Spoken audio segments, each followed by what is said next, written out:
Olá, o meu nome é Mário Redondo e interpreto o Bispo de Leiria em Fátima Opera Rock, o musical de Filipe Laféria. Neste podcast vou dar-vos a conhecer cada um dos elementos do enorme elenco deste espetáculo estreado em dezembro de 2024. Bem-vindos ao Confessionário do Sr. Bispo. Ora então, estamos aqui com Teresa Zenaida. A própria da Lúcia. A própria da Lúcia. Oh meu Deus, a própria da Lúcia. Teresa, bem-vinda ao Confessionário do Sr. Bispo. Muito obrigada, é uma honra, Sr. Bispo. Oh, e é uma honra para nós receber-te. Teresa, nós aqui no Confessionário temos só uma pergunta. E essa pergunta vem tudo, que é: como é que tu chegaste ao Fátima? A começar do princípio. Mas do princípio de quando eu nasci. Também não precisa de ser dos dinossauros, mas pelo menos para tu chegares ao Fátima temos que saber como é que tu te interessaste por isto de ser artista. Sim, não é? verdade. E depois, passito a passito, até chegarmos aqui ao Fátima. Conta-me tudo. Antes de mais, para te conhecermos um pouco melhor, que idade é que tu tens? Eu tenho 25 anos. Tens 25 anos. E de onde é que tu és? Eu sou de Carregal do Sal, que é uma vilazinha ali de Viseu. Muito linda, que eu conheço muito bem. Muito linda, sim senhor. És de Carregal do Sal, a tua família é de lá também. Sim, são todos de lá. Muito bem, e ainda lá estão. Ainda lá estão, sim, os meus pais. Muito O meu bem. irmão já abriu asas. Já também já abriu asas. Sim, Muito sim, bem. E então conta-me, estamos em Carregal do Sal. Estamos em Carregal do Sal. Não diria há 25 anos, mas sei lá, há 20 anos. E o que é que acontece? Eu comecei logo muito nova no balé. Pronto, é aquela coisa básica de menina andar no balé, não é? Os meus pais meteram-me no balé e depois, no meu terceiro ano, ou seja, 8, 9 anos, abriu o Conservatório de Músicas e Artes do Dão, em Santa Combadão, e a minha mãe, que é professora de música, quis me inscrever lá com o meu irmão e entrei com ele. Comecei, o meu instrumento era um instrumento muito difícil, o meu primeiro instrumento no conservatório foi flauta de bisel. Ok. Portanto, também se aprende flauta de bisel no conservatório, não é só na escola. Tinhas 7, 8 anos, não é? 7, 8 anos, sim. E o teu irmão é mais velho, diga-se, não é? É 2 anos mais velho. Ok. E eu, passado 2 anos, é que mudei para a Vila d'Arco. Pronto, comecei por aí, para entrar na Vila d'Arco. O meu irmão depois entrou no teatro musical lá do conservatório, que estava lá o Tolial, que mais tarde abriu o Contracanto, que eu também lá fui. E eu fiquei muito interessada desde logo pelo teatro musical, e o meu irmão, eu não podia entrar porque não tinha idade. Mas eu só perguntava à minha mãe: quando é que eu posso entrar? Quando é que eu posso entrar? Porquê? Porquê que achas que sei. mexeu contigo? Não sei, eu vi o meu irmão tão feliz também e ouvi-o a estar as músicas, eu estava com ele e sempre quis muito fazer parte.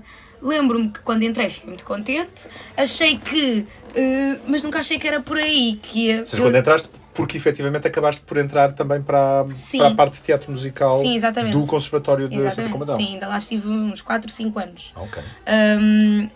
Eu nunca achei que era por aí porque a minha paixão naquele tempo era muito a viola d'arco e achava mesmo que ia continuar na música e não sei o quê. Só que depois, até foi a minha professora de viola d'arco que me chamou a atenção para isso. Sem querer, eu estava a fazer uma escolha, que eu estava... Ela disse: Teresa, estás-te a focar demasiado no musical, tens que te focar mais na viola. E aí é que eu comecei a perceber: eu estou a inclinar-me mais para aqui.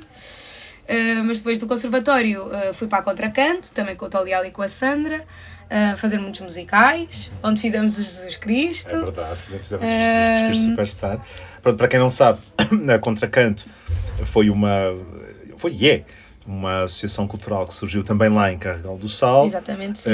Que tem também um lado de formação, né? Eles também dão sim. formação, mas que acabam por todos os anos fazer pelo menos um espetáculo de teatro musical, às vezes até mais do que um, porque depois há outras, depois que foi crescendo, a Contracanto também cresceu muito, felizmente, e então tu começaste a colaborar com eles. Sim, exato, eu comecei a ter as aulas lá, ou seja, era como aluna eu, mas graças a Deus tínhamos esta coisa de, pelo menos lá está, uma vez por ano, ter atores que vinham de fora do meio, trabalhar connosco, que acho que nos inspirou sempre muito, mesmo as pessoas que hoje em dia não estão no meio, têm agora toda uma outra visão do meio da arte e não sei o quê, é muito giro. E pronto, e aí, por volta desses anos, comecei-me a perceber que era mesmo isto que eu queria, comecei a focar-me e, quando acabei o 12º ano, fui para Londres tirar o curso mesmo de teatro musical, porque eu queria mesmo teatro musical. Não queria, infelizmente o nosso país ainda não tem nada assim a nível superior de teatro musical, tem teatro, mas não tem teatro musical. Certo. Então tive a sorte dos meus pais me apoiarem e eu poder ir para Londres tirar aquilo que eu queria. Quanto tempo estiveste em Londres? Eu estive num curso que é 1 ano, que é uma coisa muito intensa, eles juntam muita coisa ali num ano, sai mais barato, a verdade é essa. E pronto, eu estive lá esse ano. E depois, por acaso, ainda tenho lá uma mala de porão cheia das minhas coisas. Lá onde? Em Londres? Em lá Londres. Onde? Em Londres? Sim, eu sinceramente não tenho a certeza onde é que ela está, porque eu deixei na casa de uma amiga minha. Entretanto, essa amiga já se mudou. Porquê? Porque eu, quando o curso acabou, eu vim de férias de verão, achei eu, e depois eu tinha ciente na minha cabeça que ia voltar para Londres. Para lá. E quando eu estava aqui de férias de verão, apareceu a audição da Artfeist para o Xerreco musical e eu pensei, já que aqui estou, vou lá fazer. É sempre bom ir a audições, é sempre isso que eu digo, é sempre ganhas bom. Experiência, exatamente. mas não seja, não é? Então pronto, vou. E graças a Deus fiquei. Então achei, bom, mais vale ficar aqui que tenho trabalho onde eu quero, na área que eu quero, do que dizer que não é este trabalho, ir para Londres e não saber o que é que vem aí, o que é que não vem. Exato. Deixa-me voltar 2 passos atrás, só para clarificar aqui uma coisa.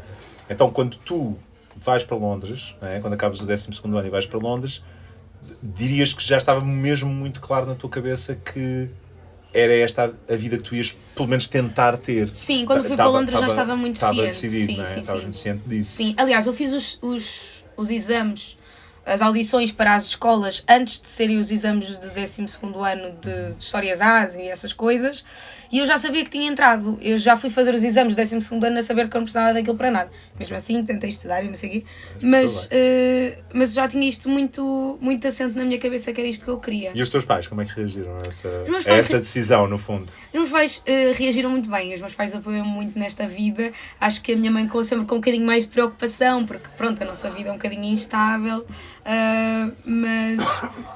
mas apoiaram-me sempre muito, e assim que eu lhes disse, eles assim, tens a certeza, foi aquela coisa do tens a certeza, é mesmo isto? Eu, sim, é mesmo isto. Eles, ok, então bora.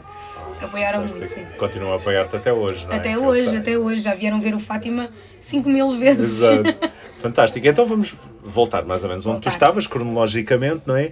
Então, o Shrek é a tua estreia profissional. Ou sim, não? aqui em Lisboa. Profissional num certo sentido, não é? Sim, quer dizer, os espetáculos da Contracanto eram espetáculos profissionais também, num certo sentido, certo, não é? Sim. Eu também, aquele espetáculo que eu também vejo como a minha estreia profissional é o Nem Todo o Tempo Levou, também que era da Contracanto, certo. Que era assim um elenco mais pequenino, e foi na altura com a Carla Andrino e com o Pedro Pernas, que foi assim, eu sinto que aí foi a primeira vez que eu tive um vislumbre mais profissional e não tão de escola. Certo. Mas sim, digamos que aqui em Lisboa foi... Em Lisboa foi o Shrek, sim, mas não vamos de modo nenhum... Quer dizer, eu também fiz cá o Aristides, em Lisboa. Antes. Sim, mas isso é um espetáculo da Contracanto que veio a Lisboa. E eu não é? já não vejo tanto, sim. Certo. De qualquer maneira, as produções da Contracanto em Carregal do Salto eram produções profissionais, claro, para todos os efeitos, mesmo que tivesse algumas pessoas que participavam no espetáculo, não como profissionais, portanto havia ali uma mistura, mas eram espetáculos profissionais e portanto também contam como a tua estreia. Sim. Então, estreias-te em Lisboa, no Casino de Estoril, com a Artfeist, só e que decides então ficar em Lisboa. Okay. Decidi ficar. Nessa altura, foi em 2019, e nós estávamos começámos a carreira em novembro, não sei o que, Covid. Apanhámos todos o Covid, claro. Fechou tudo e foi aquele momento de... E agora o que é que uma pessoa faz? Eu, por acaso, já tinha começado, aqui em 2019, comecei a fazer dobragens. E lembro-me perfeitamente que até foi uma das coisas que mais... Não tanto logo no início de 2020, mas até naquele Covid de 2021 foi aquilo que me estava a ser mais certo. Eu lembro-me que vinha... Mesmo assim, deixei a minha casa daqui, porque eu não estava cá, fui para o Carregal durante o Covid. Deixei a minha casa daqui, então eu vinha às 6 da manhã, saía do Carregal, vinha para vir gravar um dia inteiro de dobragens. Aproveitavas, gravavas tudo. Gravava o dia inteiro, das 9 às 6, gravava tudo e depois voltava para o Carregal. Sim, porque muita gente, o público em geral, não sabe isto, até porque há um lado que não é público, não é? Claro. E não sei que pessoas é que nos vão ouvir, mas sempre ficam a saber que nos confinamentos de Covid isso foi muito forte para os espetáculos ao vivo, ou seja, o nosso retomar foi muito lento e com muitas dificuldades, e depois as salas tinham uma lotação restrita, foi tudo muito difícil. Mas, por exemplo, as dobragens, que é uma área que também conheço muito bem, fomos relativamente rápidos a retomar. Eu lembro que mesmo logo no primeiro confinamento, eu lembro que eu estava a trabalhar nessa área na altura, nós retomámos o trabalho mais ou menos ao fim de 4 semanas. Pois, 3, 4 semanas já estávamos a trabalhar nos tem estúdios. menos contacto, não tenho quase contacto. Também, sim, claro, depois também adotámos uma série de medidas e regras para que a coisa pudesse ser feita, mas para muitos atores que também faziam dobragens, foi de facto uma tábua de salvação. Foi, sem dúvida. Porque os espetáculos demoraram muito mais tempo a retomar e foi muito mais difícil. Mas mesmo assim naquele períodozinho, ou seja, de 2020 até... Foi em 2020 eu comecei a trabalhar também num call center, a partir de casa. Uma pessoa faz tudo, não é? Com certeza, ainda para mais nessas alturas. Depois também trabalhei lá em cima o que foi bom porque não saía tanto de lá, na Culturdão, do Rafael Pina, que também é lá de Mangualde.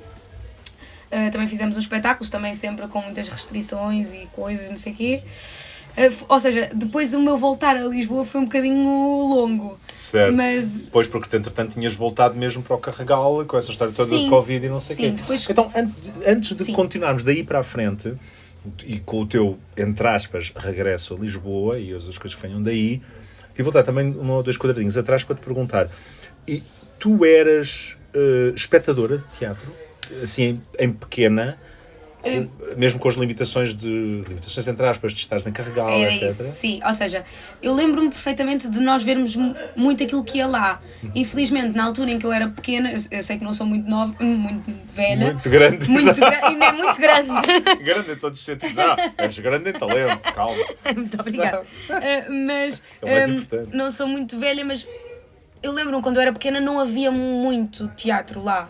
Agora começa, graças a Deus, começa a haver muitas mais ofertas, mas antes não. Aliás, o ir ao cinema já era um acontecimento, mas não era aquela coisa de um dia ou outro vamos ao cinema, isso não existia.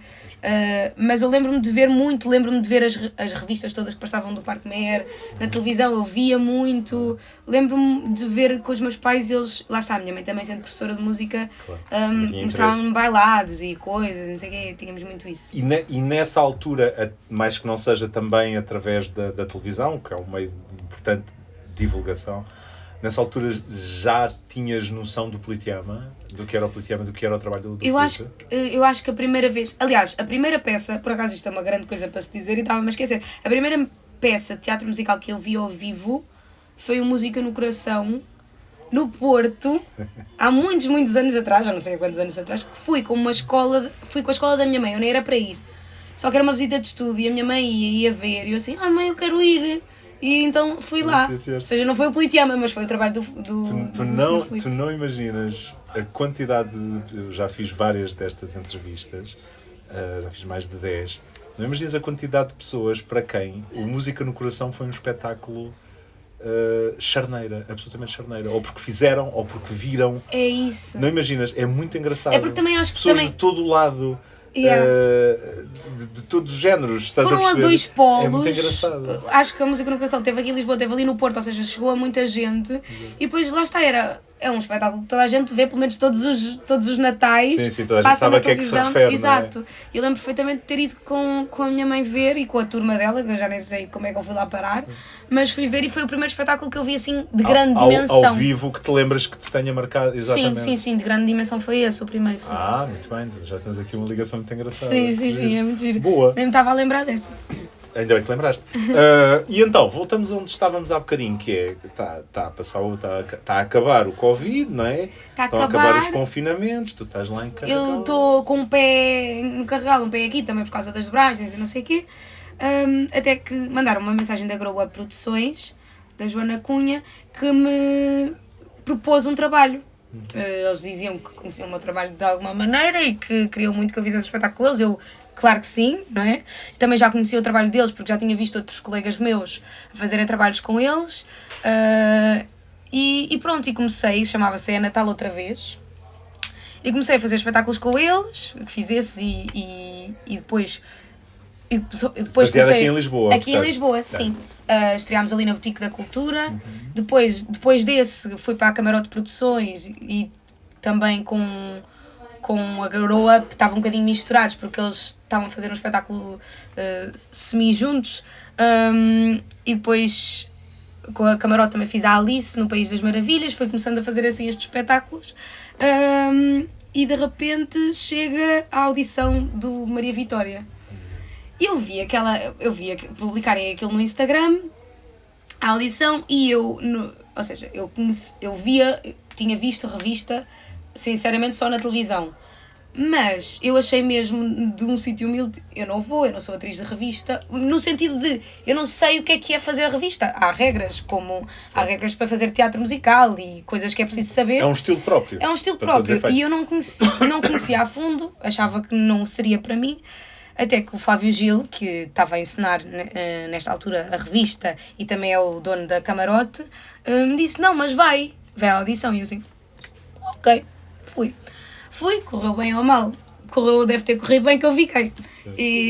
Companhia, faltam 30 minutos para o início do espetáculo. Faltam 30 minutos para começar. A Maria participa em praticamente todos os episódios deste podcast, podes ter a certeza. Mas, e isso foi em que ano, a audição para o Maria Vitória? Para o Maria Vitória foi em 2021, talvez? Sim. 21, 22, 22, 23, 23, 24, 25. 2021, acho que sim. Se me enganei, 2022, mas acho que é 2021. Sim, mas é por isso, não é 21, é 22, de certeza. Foi em 2021, porque... Bom, não sei, mas é por aí, porque o Maria Vitória não se vê lá em casa, mas era o cérebro da Teresa era aqui a minha cérebro a tentar dentro. funcionar. O Maria Vitória e o Parque Meyer faziam 100 anos, era o centenário. A revista do centenário. A revista do centenário, que tive a grande honra de fazer, foi incrível, amei a experiência, aprendi milhões, tanto com o Flávio, que é um ótimo encenador e um ótimo diretor de atores, e sabe muito também sobre a revista, todas as regras, tudo aquilo que é preciso saber, tanto com ele como também com as lendas como o Paulo Vasco e a Cidália Moreira. Foi muito bom, fui muito feliz lá no Maria Vitória, fui tão feliz que fiquei lá para um segundo ano. Certo. E provavelmente foi, desculpa interromper, mas provavelmente foi também o espetáculo que fizeste durante mais tempo. Sim, foi o primeiro espetáculo que eu fiz durante 9 meses. Exatamente. De quinta a domingo, 2 sessões sábados e 2 sessões domingos. Já ninguém faz domingos à noite e o Maria Vitória continua. Sei muito bem o que é. Doía, mas a gente fazia. E gostaste? E gostei muito. E fizeste uma segunda revista. Fiz uma segunda revista, a Paródia Nacional. Também gostei muito. Só que ali já estava há 2 anos, lá está, 9 meses mais 9 meses, já era muito ano. Fiz aqui com 2 colegas do Fátima, aliás, com o André David Reis e com o Marcos Marques, que depois passámos os 3 aqui para baixo. Mas já estava a sentir que precisava de algum tipo de coisa diferente. Precisava de qualquer coisa diferente. Não sabia bem o quê, estava a meio da revista, estava a pensar que preciso de uma coisa diferente. Nessa altura, com tanto trabalho, com tantos meses seguidos, já estavas mais que instalada em Lisboa. Sim. Já não era uma coisa já estava cá, já mal ali ao Carregal, na verdade. Exatamente. Já estava muito aqui. Então eu sabia que queria uma coisa diferente, mas não sabia bem o quê, não sabia o que é que me havia de esperar, porque depois também esta incerteza, e o quê, não vou aceitar a próxima revista e depois o que é que eu faço? Estava ali naquela coisa. Até que em maio me ligaram, o Paulo Miguel ligou-me, a dizer que o Sr. Filipe queria me conhecer agora para um espetáculo do Politeama, para a peça infantil, para a Bela e o Monstro. E eu assim, ok, perfeito. Vamos lá. Eu vim, foi muito engraçado, porque eu tenho um amigo meu, o André Camilo, que já trabalhou aqui no teatro. Ele disse assim, o Sr. Filipe gosta de uma mulher de salto alto, não sei o quê, vai arranjada, vai bonita. Eu assim, pronto. Eu trouxe o meu maior salto alto, uma não sei o quê. Eu chego e a primeira coisa que o Sr. Filipe me diz foi, então disseram que ela era pequena, afinal? E eu assim, e eles logo, estava lá o Frício e estava lá o Paulo, e eles assim, tira os sapatos, e eu lá desci para o resto do chão. Para o teu nível habitual. Para o meu nível habitual, e ele assim, ok. Foi muito engraçado. Sim, confirma-se. Não enganaram o Sr. Filipe lá. Exatamente, e eu lá cantei, lá fiz o meu monólogo, e foi muito engraçado que eu, na altura, não me apercebi, mas o Sr. Filipe chegou a dizer, eu já estou a pensar para outra coisa, para si. Está muito bem para a chave, mas já estou a pensar noutra coisa, que agora percebo que seria a Lúcia, mas eu fiquei só confusa. E pronto, depois entrei na Bela e o Monstro, comecei os ensaios aqui em setembro, começámos os ensaios, estreámos A Bela e o Monstro. O Fátima apareceu assim, aos poucos, ou seja, nunca, realmente, nunca. Quer dizer, tu houve... começas a ensaiar para a Bela e o Monstro em setembro. Em setembro. E ainda não sabes que vais fazer o Fátima? Não, eu não sabia. Okay. Estava só na Bela e o Monstro. Havia uns zunzuns que ia haver. Ai, eu estou-me a esquecer de uma parte importante, meu Deus do céu. Voltando atrás, confuso. Mas certo, eles ligaram-me, não sei o quê, maio, não. Depois, em junho, ligaram-me a dizer que precisavam de mim para ir substituir uma pessoa que é muito parecida comigo, que é o FF. Na revista do Porto. Perguntaram porque o FF tinha que supostamente faltar alguns dias e pensaram, olha, era para se tu podias substituí-lo. Se vocês acham que cabe uma pessoa completamente diferente, sim, claro, como é óbvio. Eu já amo revista, é fazer revista noutro sítio, com outras pessoas, bora. Então, houve um dia que eu fui substituir o FF na revista do Porto, em 2 sessões, fez um bocado aos leões, mas foi ótimo. E depois também fiz lá outro número que depois estreou umas semanas depois, também na revista do Porto, também gostei muito. Essa foi a minha estreia com o Sr. Filipe, não foi a minha estreia no Politeama, lá está, certo, por isso a confusão. Certo. Mas depois estreias na Bela e o Monstro, já um processo de ensaios normal, entre aspas, aqui no Politeama. Sim, do início do projeto, já, sim. Comecei... Onde fazes a chávena, não é? Onde faço a chávena, a Demitasse, que é completamente diferente da Lúcia. Mas... começámos a ouvir todos os sons do Fátima. O Fátima é o próximo musical, mas eu nunca pensei... nunca pensei em nada, na verdade. E houve um dia que o Filipe Albuquerque me mandou uma mensagem a dizer: podes vir cá tirar os tons? E eu? Os tons? Eu, sim, está bem, eu posso ir tirar os tons. Cheguei aqui, deram-me um guião, o primeiro guião do Fátima, que entretanto mudou completamente. Claro. O primeiro guião do Fátima, e vim tirar os tons para o Fátima, e foi aí que eu me apercebi assim: eu vou fazer de Lúcia. Foi assim um bocadinho, mas ao mesmo tempo foi aquela coisa de... é tudo confuso, mas tudo encaixa. E eu deixei-me só ir na maré. E a Maré levou-me à Lúcia e fiquei muito contente, como é óbvio, é uma grande honra. Quando foste a ver, estavas a fazer a protagonista do musical. Sim, foi assim um bocadinho de loucos, mas fiquei, como é óbvio, fiquei muito feliz e muito grata. Ainda por cima era das primeiras vezes que eu estava aqui, é a primeira vez que eu estou aqui no Politeama, e o Sr. Filipe logo confiou-me este papel para as mãos. Fiquei muito contente. Tu dirias, concordas que é o papel mais importante que fizeste até agora na tua carreira? Até agora sim. Eu espero, ou seja, isto vem de uma esperança que seja, tipo, espero que não seja o único. Não. Porque eu sou muito nova. Não. Mas sim, mas até agora... Eu acho que é o mais importante que fizeste até agora, não quer dizer que não vais fazer... Mas sim, até agora foi sem dúvida o meu maior desafio e o papel mais importante que eu fiz, e toca-me num sítio muito especial. Porquê? Sem dúvida. Porque, isto a nível pessoal, eu sempre tive uma educação muito católica. Fiz o crisma, fiz tudo certinho, andei na catequese, eu ia à missa todos os domingos. Eu tenho um irmão e uma prima um bocadinho mais velha. Ela era a Lúcia, eu era a Jacinta, o meu irmão era o Francisco, tínhamos as idades certas para isso. E bem que gostavam de fazer isso como brincadeira, digamos assim. Sim, brincadeiras. A minha mãe sempre incutiu muito a religião e irmos a Fátima. Já fui a Fátima... já nem sei quantas vezes, lembro perfeitamente, tenho esta imagem na cabeça.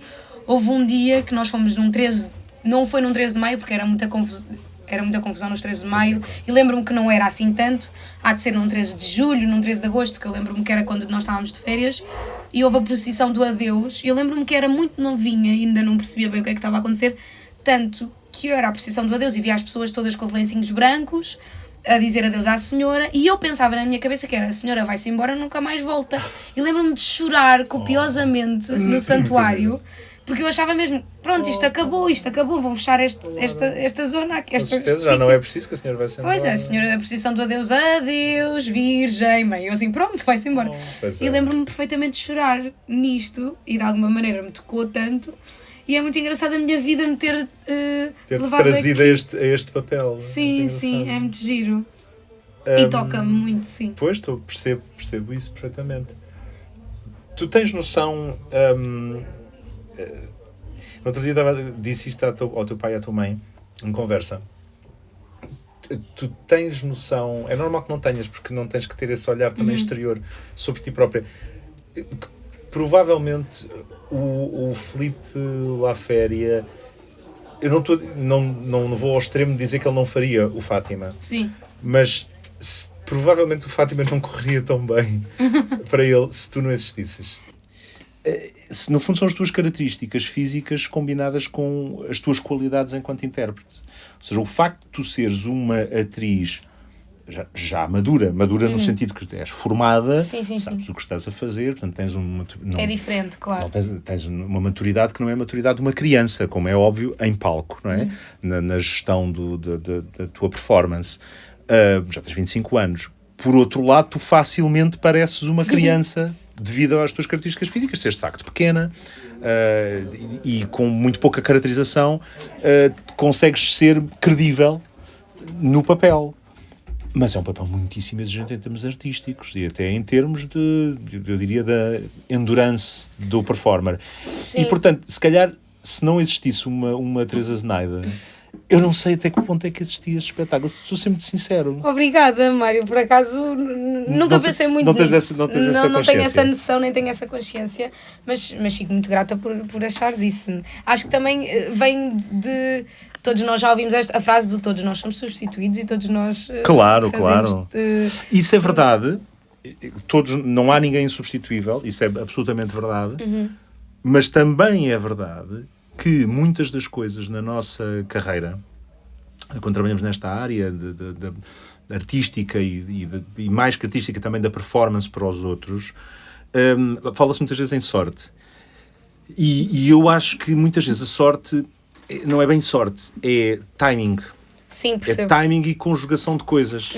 Percebes? Estar no sítio certo, à hora certa. E ter exatamente as características certas. Sim. E às vezes, mesmo quando nós não ficamos numa audição, ou não ficamos num casting, ficamos a pensar e tal, e às vezes é mesmo só uma questão de que a pessoa, o encenador, ou seja o que for, para aquele espetáculo precisava de alguém com determinadas características, e não quer dizer que a pessoa que ficou seja melhor que nós, ou pior, claro. Mas são características, estás a perceber? E eu acho que de facto é uma coincidência, lá está, feliz, de tu teres as características que tens, físicas e artísticas, técnicas que te permitem fazer este espetáculo. Eu acho que este espetáculo é muito tu. Na minha opinião, é mesmo. Muito difícil imaginar este espetáculo sem ti.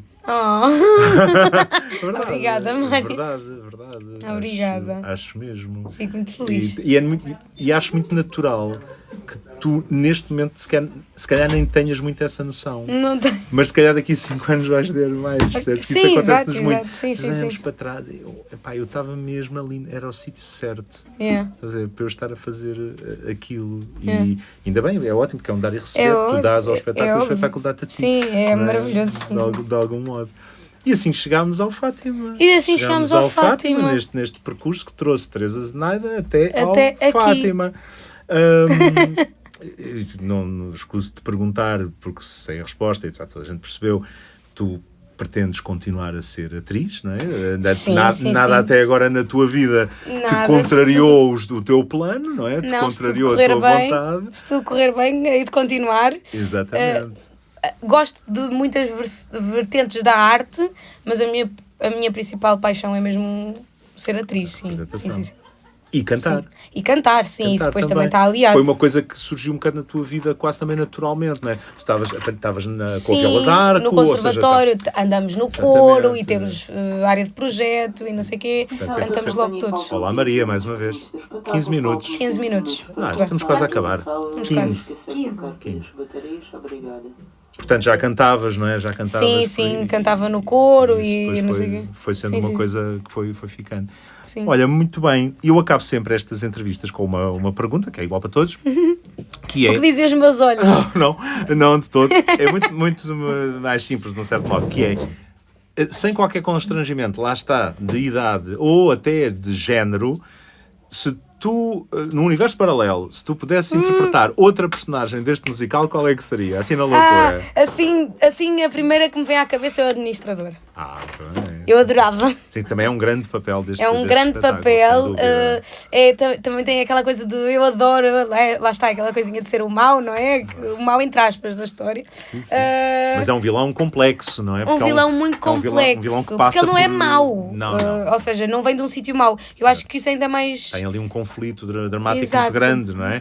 Entre aquilo em que ele acredita e aquilo que se está a passar à volta dele e aquilo que as outras pessoas Exatamente. acreditam. É um papel de facto Tanto muito assim, sem pensar muito, olha, era o administrador Pedro Bargado, está despedido. Sim, senhor. Vou Brevemente, fazer. num teatro perto de si, Teresa Zenaida volta a ir buscar os saltos altos e interpreta o administrador do Conselho de Arém. Está feito. Obrigado, Teresa, por teres Obrigada vindo ao eu, confessionário Mário. do Sr. Bispo. Obrigada eu. Que bom.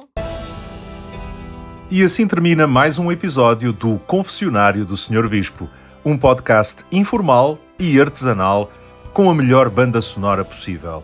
Os bastidores fervilhantes de Fátima Opera Rock, às vezes mais barulhentos, às vezes mais silenciosos, muitas vezes caóticos, mas sempre cheios de amor pelo teatro. O meu nome é Mário Redondo e espero-vos brevemente num novo episódio do Confessionário do Sr. Bispo.